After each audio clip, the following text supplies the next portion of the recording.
எண்ணெய் தேய்ச்சிக்கிறதும் இந்த வப்பனம் பண்ணிக்கிறதும் இந்த சங்கவ காலத்துலதான் பண்ணணும்னுட்டு, சங்கவ காலத்துக்கு முந்தி பண்ணக்கூடாது.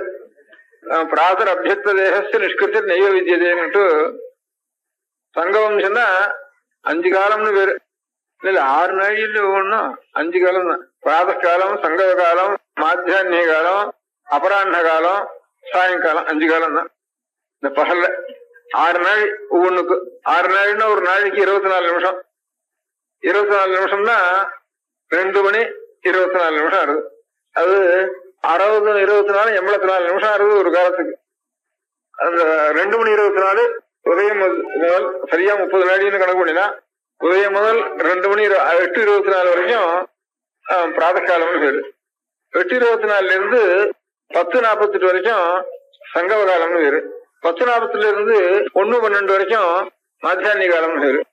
1:12 இருந்து 3:38 வரைக்கும் அது அபராண்ண காலம்னு பேரு. அதுக்கப்புறம் 6 மணி வரைக்கும் சாயங்காலம்னு பேரு. பிராத சங்கவ மாத்தியான அபராண்ண சாயங்காலன்னு பேரு. இதுல இன்னென்ன காலத்துல என்னென்ன பண்ணணும்னு தர்மசாஸ்திரத்துல விதிச்சிருக்கு. அதுல இந்த அபியங்கம்னா என்ன சேர்த்துக்கிறது, சௌரம், இது ரெண்டும் இந்த ஹோமங்கள், பிராயஷ்சித்தங்கள் இதெல்லாம் சங்கவ காலத்துல பண்ண வேண்டிய காரியம்னு பேரு. இந்த காயத்ரி கூட, காயத்ரி ஜபம்ங்கிறது 8 மணி 24 அப்புறம் தான் அது பிராயஷ்சித்த அர்த்தம் ஏற்பட்டது. காயத்ரி, அந்த காயத்ரி ஜபத்துல வருஷாந்திரத்துல பண்ற காயத்ரி ஜபத்துக்கு அந்த காயத்ரி ஜபம்னு ஒரு நாள் போடுறேன் அன்னைக்கு பண்றது அது பிராயஷ்சித்த ரூபம். அது பிராயஷ்சித்த ரூபம் சங்கவ காலத்துல மண்ணும் விடியாலம்பரம் பண்ணக்கூடாது. விடிகாலம் சாஸ்திரார்த்தி பண்றதா இருந்தாலும் அது தனியா பண்ண வேண்டியது.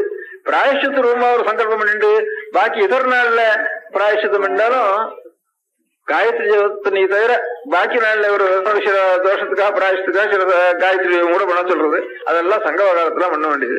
எண்ணெய் தேய்ச்சிக்கிறது பிராத காலத்துல பண்ணவே கூடாது. பிராத காலத்துக்கு முந்தி உஷ காலத்துல ராத்திரில எண்ணெய் தேய்ச்சிக்கவும் கூடாது அப்படின்னுட்டு அதுக்கு ரொம்ப தோஷம் சொல்லியிருக்கு.